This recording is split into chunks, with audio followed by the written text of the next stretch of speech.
ఇక్కడ జరుగుతున్నటువంటి యుద్ధము పేదవాడికి పెత్తందారితనానికి. పేదవాడైనటువంటి నేను పెత్తందారితనం పైన ఎన్నికల్లో పోటీ చేయడానికి సిద్ధంగా ఉన్నాను.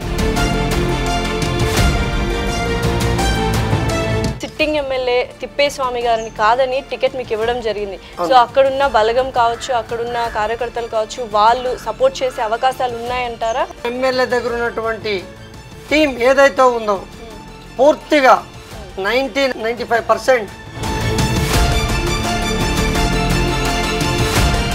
ఎమ్మెల్యే అభ్యర్థిగా ప్రకటించిన తర్వాత అసలు ఆ విషయం మీకు తెలియదంట కదా, తెలిసిన తర్వాత ఎలా అనిపించింది? మేడం, నేనైతే ఏ రోజు కూడా నాకు ఈ టికెట్ వస్తుంది అని కలలో కనలేదు.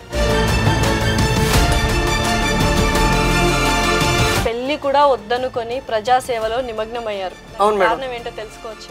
ఒక రాజకీయ నాయకులుగా ప్రజాసేవ చేస్తే మన గ్రామానికి, మన మండలానికి మంచి జరుగుతుంది, మంచి సేవ చేయాలా అనే నిబద్ధతతో. మరి ప్రత్యర్థి గురించి ఏమంటారు? సునీల్ గారి గురించి ఏమంటారు? సో టగ్ ఆఫ్ వార్ లా ఉంటుందా? కాంపిటీషన్గా ఫీల్ అవుతున్నారా? ఏమంత పెద్దగా పోటీ లేదు మేడం. ఈజీగా ఒక 20-25 వేల మెజారిటీ దగ్గర.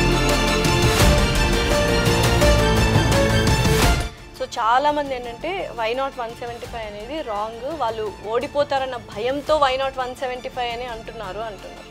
ఆ రోజు ఇటువంటి సంక్షేమ పథకాలు కానీ ఇటువంటి అభివృద్ధి పథకాలు కానీ లేవు. అప్పటికే 151 వచ్చిన సందర్భంలో